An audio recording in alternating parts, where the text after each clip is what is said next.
Le sifflet de Mike. Rex et Burt sont deux toutes petites locomotives qui travaillent sur la portion miniature du chemin de fer de Chicalor, près de Calembour.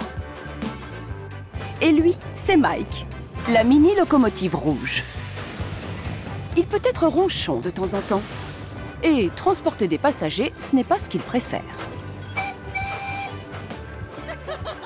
Ce matin-là, c'est en riant que Thomas arrive à Calembour-Ouest chercher des pierres pour le ballast de sa ligne. Qu'est-ce qui te fait rire? C'est Montaigu. Tu as entendu son sifflet ce matin? Son conducteur a cuit un œuf dessus et des bouts sont restés collés. Mais il ne rit pas.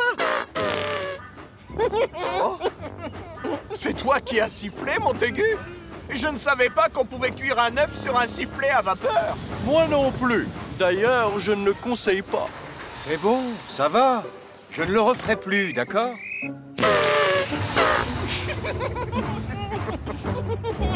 Montaigu ne devrait pas faire de si horribles bruits. C'est choquant. Ah, et ben moi, je vais siffler comme ça toute la journée. Quand on ne peut pas siffler correctement, on doit s'abstenir. Abstiens-toi alors. Là, on ne parle pas de moi. Et je te signale que j'ai un excellent sifflet. Si j'avais un sifflet comme le tien, Mike, Oui. je me tairais. Pardon. Un sifflet, c'est très important, Rex. Une locomotive sans sifflet est très dangereuse pour les autres. Sous la colère, la pression de vapeur de Mike augmente tellement que sa valve de sécurité saute. Oh! Oh non! Ne me dites pas que Mike est encore en surchauffe. Tout le monde appelle Monsieur Fulbert Duncan le petit contrôleur, puisque c'est lui qui s'occupe du chemin de fer miniature. En réalité, il n'est pas petit du tout. Il est même très grand. Je vais devoir te donner du travail plus facile. Je te suggère de prendre le train de passagers. Non, monsieur, pas eux. Je vais très bien. Vous savez bien que je préfère livrer des marchandises. Désolé, Mike, mais je ne peux pas te laisser souffler de la vapeur comme ça. Burt s'occupera des livraisons. Et toi, tu prendras les passagers, une fois que l'on t'aura remis une valve de sécurité. Oh. C'est donc de très mauvaise humeur que Mike va chercher ses passagers.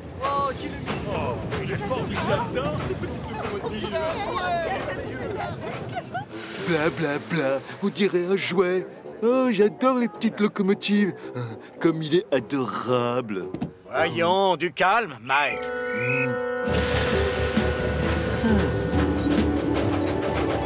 Oh. Mon sifflet fonctionne bien, la preuve.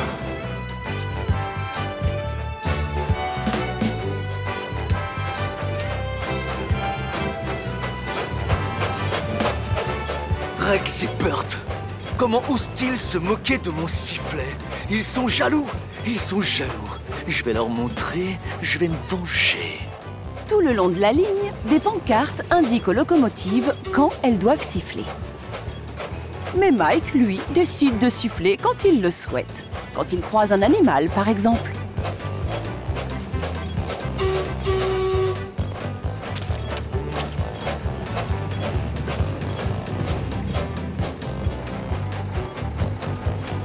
Ou un fermier.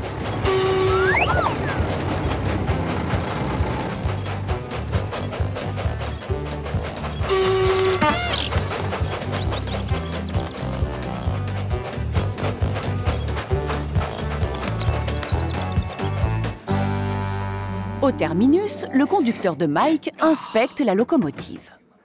J'ai du mal à comprendre pourquoi ça ne va pas aujourd'hui. Y a rien qui cloche chez moi, je vais bien. En revanche, ne t'avise pas de cuire un œuf sur mon sifflet. Oui, d'accord. Mais alors qu'ils refont le trajet dans l'autre sens, le conducteur de Mike entend un drôle de bruit. Qu'est-ce que c'est? Tu parles de quoi? De ce bruit étrange. Ne commence pas. Non! Écoute! Il y a quelque chose qui cliquette dans ta chaudière.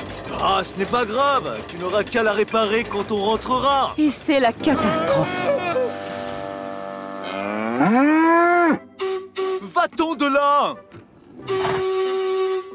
Patience, Mike. La vache s'en ira dans peu de temps. Oh, Cette vache se balade toujours sur les voies et ça me met très en colère. Oust, va-t'en, va-t'en! Pousse-toi! Ah, d'accord, cette fois tu dépasses les bornes. Ôte-toi de mon chemin, gros animal stupide! Mike est tellement furieux qu'il siffle de toutes ses forces et le capuchon de son sifflet se retrouve projeté dans les airs, comme une fusée.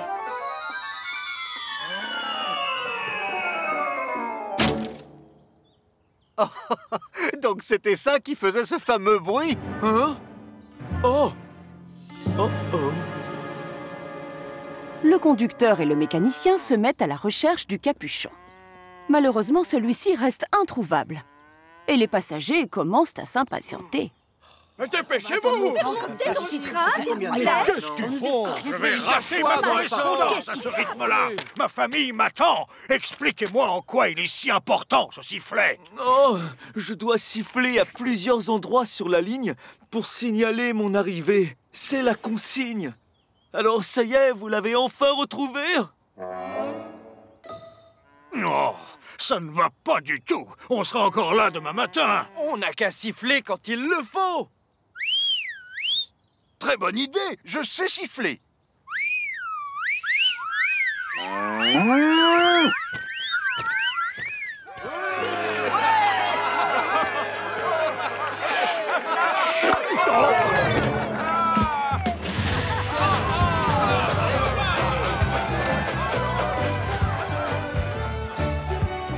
Mike reprend donc sa route et à chaque fois qu'il arrive dans une zone où il est censé siffler pour avertir de son arrivée, son conducteur, son mécanicien et ses passagers sifflent à sa place.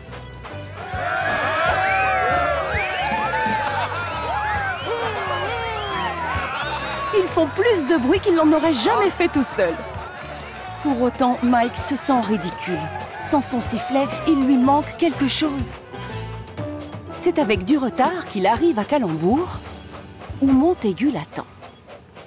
Des embouteillages sur la ligne, Mike? Non, il y avait une vache sur la voie. Et j'ai eu un problème avec mon sifflet. Oh oui, ça je connais bien.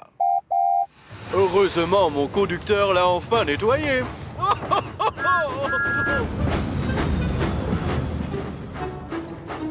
Qu'est-ce qu'il a, Mike? Oh, ne fais pas attention à lui, Thomas. Il lui manque une pièce cruciale. Quoi? Mais laquelle? Je veux tout savoir. Je t'explique, il n'a plus de sifflet. C'est choquant. On ne supporte pas les locomotives sans sifflet. Tu confirmes, Mike? Ah bon? Quelqu'un a cuit un œuf dessus? Non. Il s'est juste fâché avec une vache. C'est exact. Son capuchon a sauté quand elle lui a dit Il a répondu. Mike regrette de s'être fâché aussi facilement. S'il n'était pas monté en pression, il n'aurait jamais cassé son sifflet et personne ne se moquerait de lui. Oh, vous êtes trop bête, je vous jure.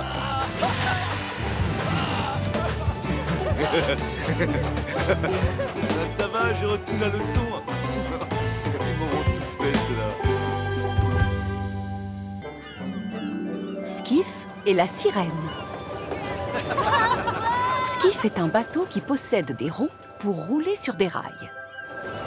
Ce qui est pratique quand on veut à la fois voyager sur terre et sur mer. Skiff travaille sur le port de Calembour avec Joe, le gardien du phare. Tous les deux font visiter les environs du phare aux touristes.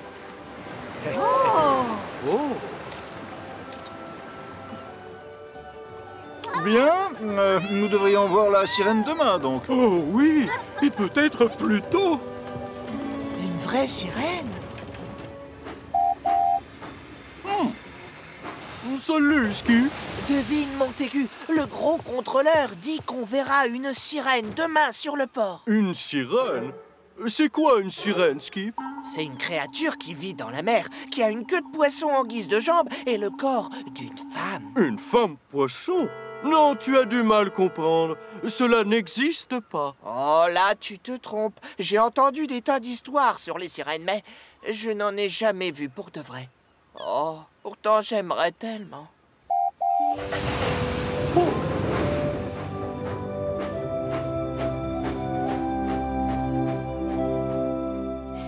passe le reste de la journée à observer la mer, espérant qu'il sera le premier à voir la fameuse sirène. Bonjour, monsieur Skiff. Dites, pourquoi vous regardez la mer comme ça? Il y a une sirène qui arrive bientôt, et j'ai vraiment hâte de la voir.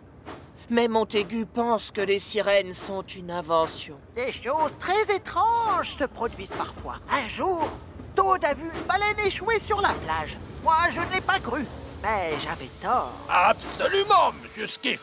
C'est vrai.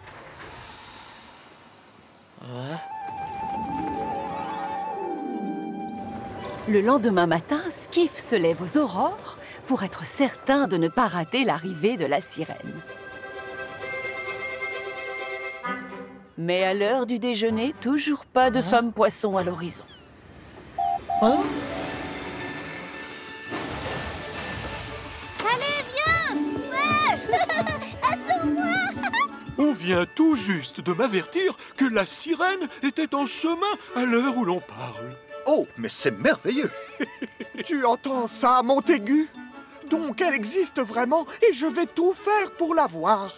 Oh, d'accord. Peut-être que j'ai tort, Skiff. Salut les enfants! Alors, vous êtes prêts pour votre balade dans le port? Oui, on est prêts! Salut, Skiff! Je peux monter ta voile? On verra ça plus tard. Allez, je vais leur chercher des gilets de sauvetage. Écoutez-moi, je vous interdis de monter sur Skiff tant que Joe ne vous a pas fait enfiler vos gilets. Qu'est-ce que tu préfères, Skiff? Être sur terre ou être en mer? Les deux. Moi, j'aime bien aller en mer, mais je n'aime pas avoir de l'eau sur le visage. Moi non plus, mais je m'y suis habitué. Oh! La voilà! Oh! Levez l'ancre! Levez l'ancre! Hein? Oui. Oui.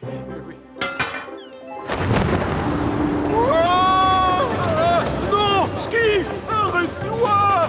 Oh! Non! Revenez! Oh non!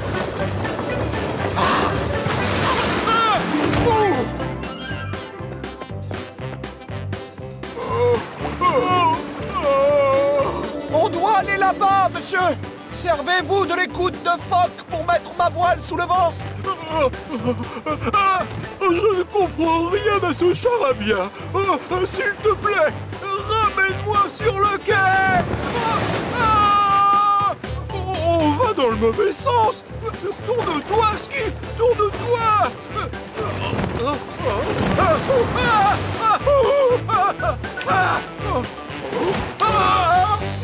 Non!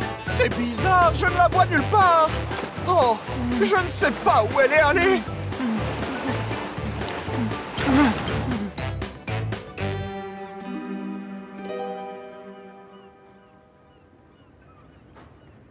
Oh, misère! Je ne les vois plus du tout. Qui? Skiff et le gros contrôleur sont en mer. On ne sait pas où. Vraiment, c'est horrible! Qu'est-ce que vous allez faire, capitaine Joe? On continue de chercher, mais je suis certain qu'ils vont bien. Votre grand-père est très débrouillard. Je lui fais confiance. Oh, là, ça ne pourrait pas être pire. Oh. Hein? Oh, mais va-t'en! Oust! Oh, laisse-moi! Laisse-moi!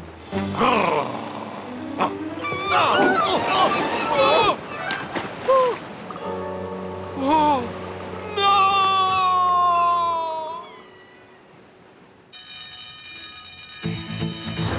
À la rescousse!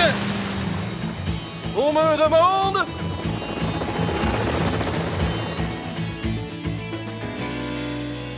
J'aimerais savoir combien de temps on va devoir attendre avant de revoir la civilisation.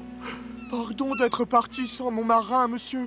Je vous explique, j'ai cru voir quelque chose dans l'eau. Ça pourrait prendre des heures, des jours ou des semaines. Ah, combien de temps peut-on survivre sans nourriture? Je dois faire un feu, me construire une cabane. Bientôt la nuit tombera Non, on a encore des heures devant nous. On n'est pas allé loin du tout. Quand la marée remontera, on repartira. Parce que tu crois que je vais retourner en mer avec toi? Oh non, non, non, non, non. Je vais faire un feu, je mangerai du plancton. Oh, heureusement, j'ai été scout, je suis sauvé. Oh. Monsieur? Allez, un petit effort. Skiff a raison. Ils ne se sont pas éloignés tant que ça. Capitaine, je vois Skiff et le gros contrôleur. À toi.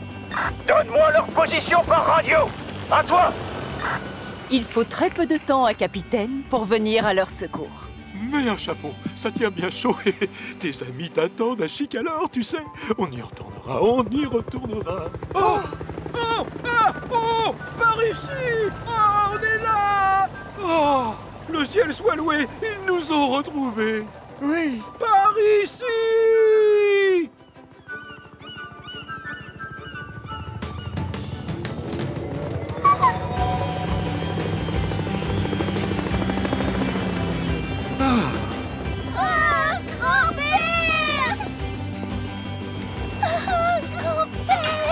Ça fait du souci pour toi.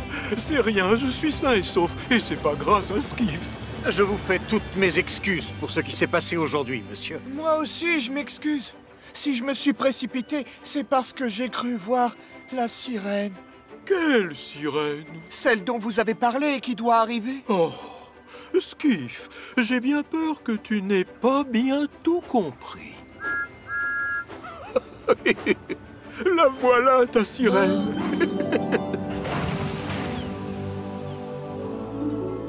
Oh, vous ne trouvez pas qu'elle est magnifique, monsieur Skiff? Si, mais j'espérais tellement en voir une vraie, tu comprends? Tant pis. Au moins maintenant, je sais que les sirènes n'existent pas. Bon, alors bonne nuit. Oui, bonne nuit.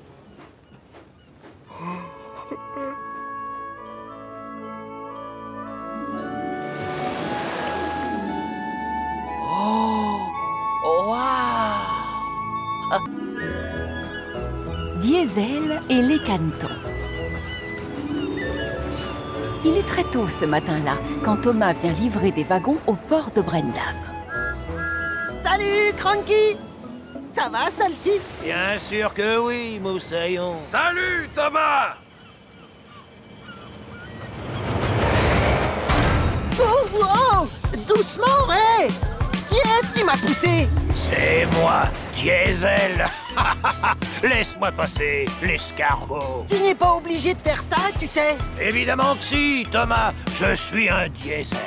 Très sournois, toujours brusque. Les diesels sont tous de grosses brutes. Non, ça c'est faux, matelot. Moi aussi j'en suis un. Et si je suis brusque, je ne suis pas une brute. Ah non, t'es un nounours en fait. Pourquoi est-ce qu'il se comporte toujours comme ça?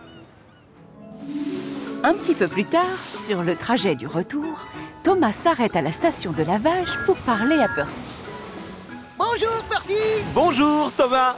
Je fais un brin de toilette avant d'aller au travail. Hé! Qui a fait ça?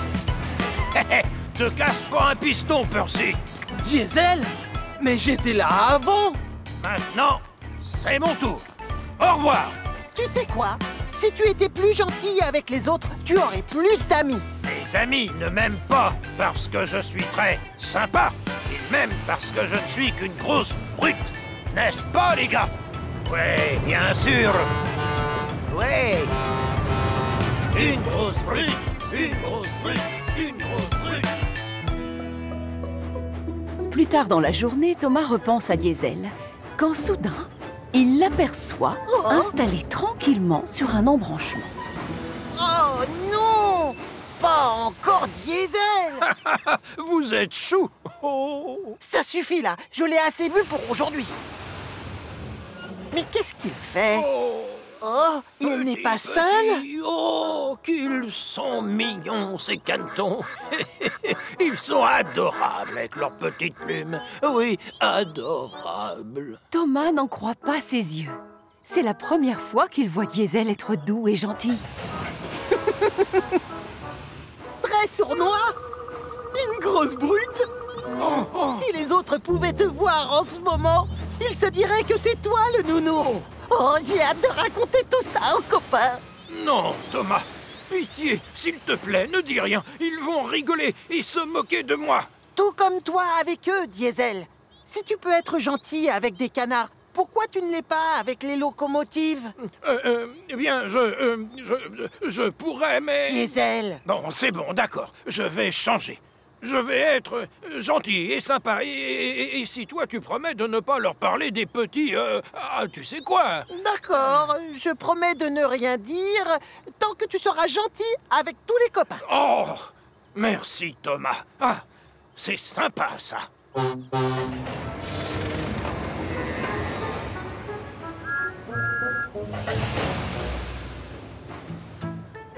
Et c'est ainsi que ce jour-là, Diesel tente de se montrer gentil avec tout le monde.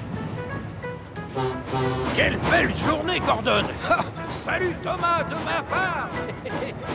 Et dis-lui que je suis adorable! Tu vas bien, Henri? Transmets mon bonjour à Thomas! Bonjour, Édouard! Amuse-toi bien! Tu vas voir Thomas plus tard. Oh! Hein? Oh! Oh! Qui vois-je? C'est Mademoiselle Longue Cheminée. C'est bien trouvé. Mademoiselle Longue Cheminée. Hé, t'es sûr d'avoir assez de force pour tracter ces wagons volumineux, Émilie? Pourquoi tu es toujours aussi méchant? Je le suis parce que ça me plaît. Très sournois. Toujours brusque, les diesels sont tous... Diesel! Oh! Coin, coin, coin! Non! Thomas, pitié! Je tenais à souligner à quel point tu es forte, serviable et belle. Je suis sincère, Émilie. Et ta cheminée est fabuleuse! Allez, à plus tard, les amis. Quoi? Attends! Diesel! Au revoir! Mais qu'est-ce qui lui a pris? Franchement, aucune idée. Mais Diesel a du mal à se débarrasser de ses mauvaises habitudes.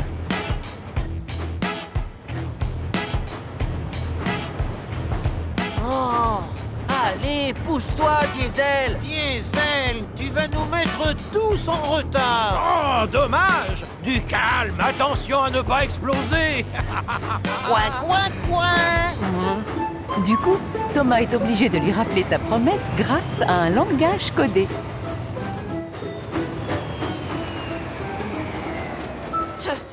Il était temps! Passe devant! Oui, comme ça! Je me doute bien que vos missions sont toutes très urgentes! Mais même si Thomas est là pour lui rappeler sa promesse, c'est plus fort que lui. Diesel a du mal à bien se tenir. Surtout quand ses amis sont dans les parages.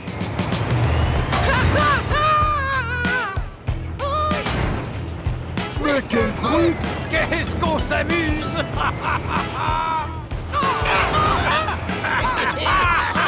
Diesel! Coin, coin, coin! Écoute, Thomas, c'est trop dur d'être gentil avec tout le monde tout le temps. C'est terminé, je ne joue plus. Mais tu l'as fait avec les canetons. Des canetons? Quels canetons? Suivez-moi, Harry et Bert. Je vais vous présenter les nouveaux amis de Diesel. Non, Thomas! Non! Je comprends rien à cette histoire. On va où, au fait? Vous verrez. Thomas! Tu avais promis de ne rien dire! Et toi, tu devais être gentil. Hein? Accélérez, Harry et Bert. Lunaire! Thomas! Attention! Les canards! Oh. Passez-moi, je surchauffe! Oh! Non!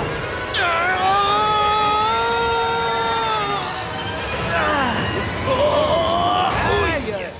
Tu joues à quoi exactement, Thomas? Enfin, tu roulais 100 fois trop vite. Tu dois faire attention où tu mets tes roues quand tu t'approches de la mare au canard. Je suis désolée, je ne les avais pas vus. Tu es un héros, Diesel. Et évidemment, un gros nounours aussi. Non, c'est faux. Je suis brusque, je suis une brute et... Ils sont mignons. Oh, où ils sont les petits canetons de tonton Harry? Ils sont choux. Moi, je craque, ils sont adorables. Venez voir Harry. Tu vois tes amis? Il n'y en a aucun qui se moque de toi. Oui, mais... Pas besoin d'être tout le temps une grosse brute. C'est bien de montrer qu'on a un cœur. Bon, j'essaie. Ils sont adorables, n'est-ce pas? Oh, petits. Oh, à très vite. Regardez leurs toutes petites ailes. Leur façon de marcher, c'est amusant. Ah, les amours de canetons. Vous aimez jouer les durs et embêter le monde. Mais quand vous voyez des canetons, vous ne cachez plus votre bon cœur. Oh, oui, petit. On dirait des peluches. Oh, je les adore. Vous êtes trop mignons.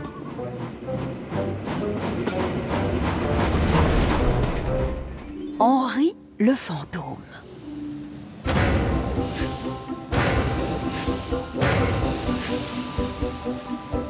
Comme toujours, l'atelier de réparation de Chicalor est en effervescence. En plus des réparations, il y a des travaux de peinture au programme aujourd'hui.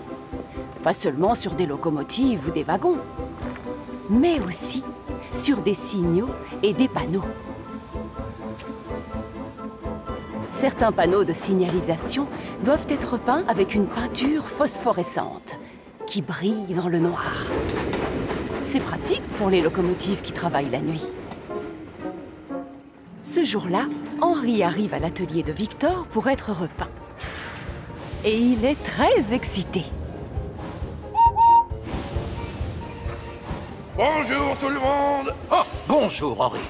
Comme tu le vois, on est débordé aujourd'hui. Mais si tu peux patienter, Kevin va aller te chercher ta peinture. Kevin! Qui a commandé ces nouveaux tuyaux? Wow! Qu'est-ce qui a rangé les valves? Kevin, stop, du calme. Tu vas chercher sa peinture, s'il te plaît. Peinture? D'accord. Ok. C'est parti, patron. Oups.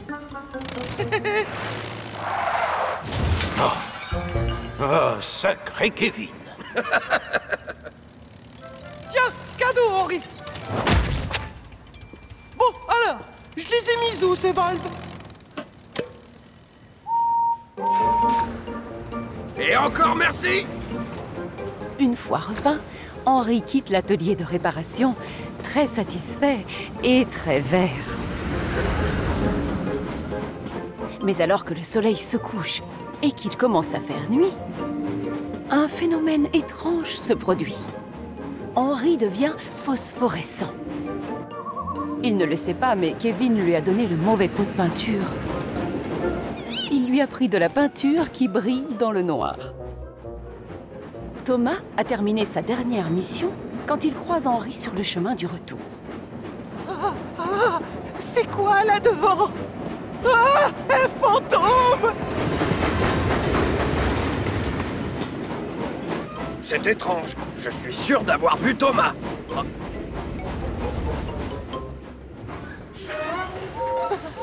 Oh, Gordon! Je viens de voir un train fantôme! Enfin, ne sois pas ridicule. Ça n'existe pas, les trains fantômes. Et même si ça existait, moi, tu vois, je n'en aurais pas peur.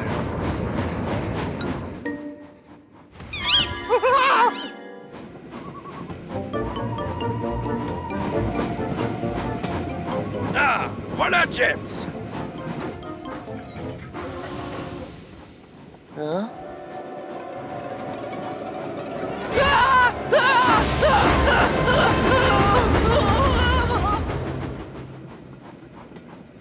Quoi? Il part à reculons? Je ne comprends pas.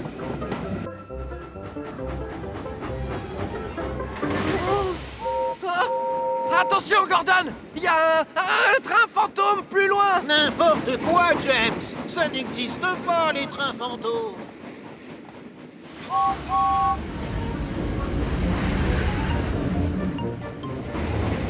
Ces locomotives sont idiotes, terrorisées par un soi-disant...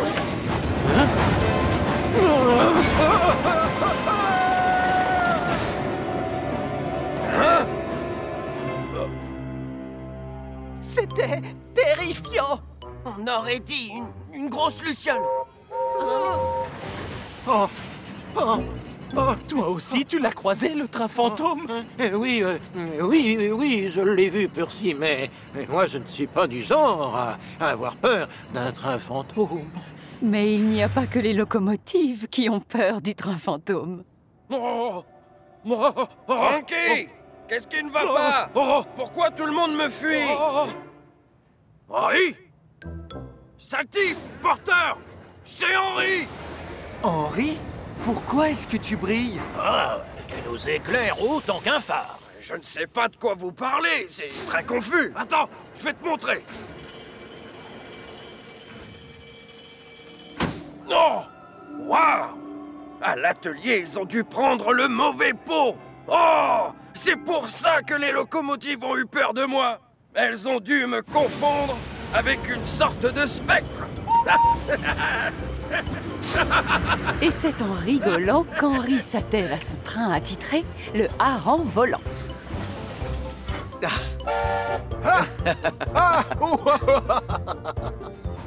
Le temps qu'Henri revienne à la gare de triage, le soleil s'est levé. Et donc forcément, sa peinture ne brille plus. Je n'ai pas réussi à fermer l'œil de toute la nuit à force de penser à ce train fantôme. Je suis épuisé. Salut la compagnie! J'ai quelque chose de très drôle à vous raconter. Ce train fantôme, je n'ai rien vu d'aussi effrayant de toute ma vie. Tu as dû le croiser, Henri. Tu as passé la nuit dehors. En fait, pour tout vous dire, Et c'est alors? Il fait peur? Vas-y, donne-nous des détails. James a dit qu'il brillait dans le noir et qu'il lançait des coups de sifflet sinistres. Oui, eh bien, en réalité... Allez, avoue, Henri, tu avais la chaudière qui tremblait. Tu es champion toute catégorie des peureux, on le sait. Il était une fois un de nos amis qui craignait une simple goutte de pluie. Je n'ai pas peur du train fantôme, moi. Et oui, je l'ai bien croisé, mais je ne l'ai pas fui pour autant.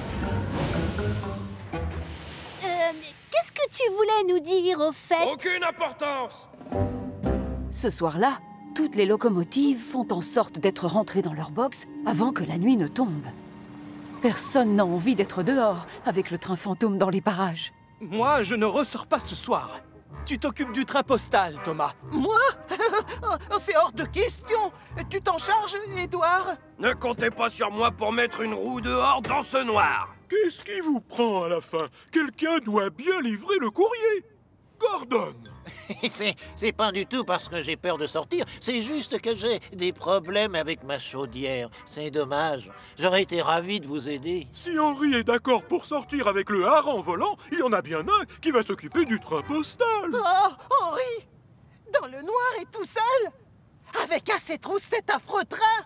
Courageux et brave. Mais non, c'est ridicule. Je vous le répète une toute dernière fois. Je vous jure que les trains fantômes n'existent pas. Hein?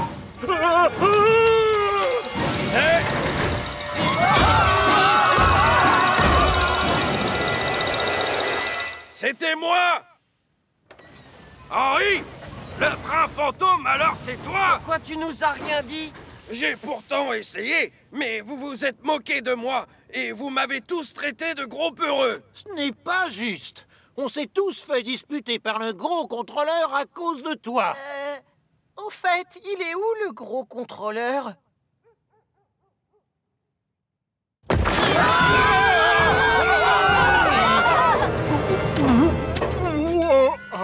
C'est absolument évident ce qui s'est passé, n'est-ce pas? Ah oui?